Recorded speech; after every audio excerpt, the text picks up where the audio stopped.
ভারতে গিয়ে নিখোঁজ ঝিনাইদহ ৪ আসনের সংসদ সদস্য আনোয়ারুল আজিম আনারের মরদেহ উদ্ধার করা হয়েছে। এ ঘটনায় ২ জনকে আটক করেছে পুলিশ, তবে তাদের পরিচয় এখনো প্রকাশ করেনি। কয়েকটি সূত্র বলছে তাকে হত্যা করা হয়েছে। বুধবার কলকাতার নিউ টাউনের ভাড়া করা একটি ফ্ল্যাট থেকে তার নিথর দেহ উদ্ধার করে পুলিশ।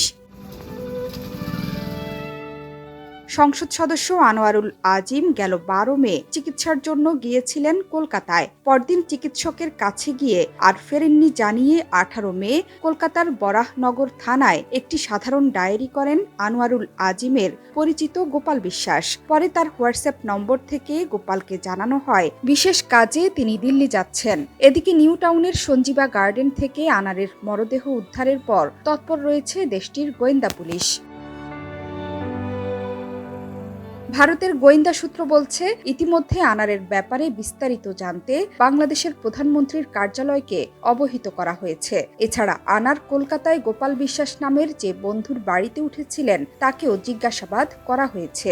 তাছাড়া ভারতে এমপি আনার কাদের সঙ্গে চলতেন সে ব্যাপারে খোঁজ শুরু করেছে গোয়েন্দারা। ইন্ডিয়ান পুলিশ কাজ করছে, আমরাও কাজ করছি। আমরা এখনই এই সম্পর্কে মন্তব্য করার সময় হয়নি, যথাসময়ে আমরা এটা আরো পরিষ্কার করব। গোয়েন্দা সূত্র বলছে, গোপাল বিশ্বাসের কাছ থেকে একটি ডায়েরিও জব্দ করা হয়েছে। সেখানে কিছু তথ্য থাকলেও তদন্তের স্বার্থে এখনই তা প্রকাশ করা হচ্ছে না। এদিকে সঞ্জীবা গার্ডেনের সামনে স্থানীয় বাটুল সরকার নামে এক ব্যক্তি ৭১কে জানান, আমরা মঙ্গলবার থেকেই এই বাড়ির সামনে পুলিশের আনাগোনা দেখেছি, তবে ভেতরে কি হয়েছে তা জানার বা বোঝার সুযোগ হয়নি।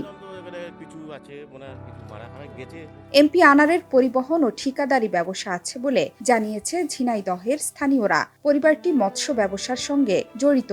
যদিও বিভিন্ন সংবাদ মাধ্যমে হুন্ডি ও স্বর্ণের ব্যবসার কথা বলা হলেও তা এখনো নিশ্চিত হওয়া যায়নি। বাংলাদেশের এই এমপির মৃত্যুতে ইতিমধ্যে পশ্চিমবঙ্গ সরকার তদন্ত কমিটিও গঠন করেছে।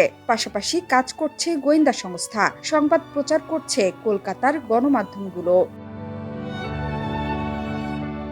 জোহরা চৌধুরী সেতু, ৭১।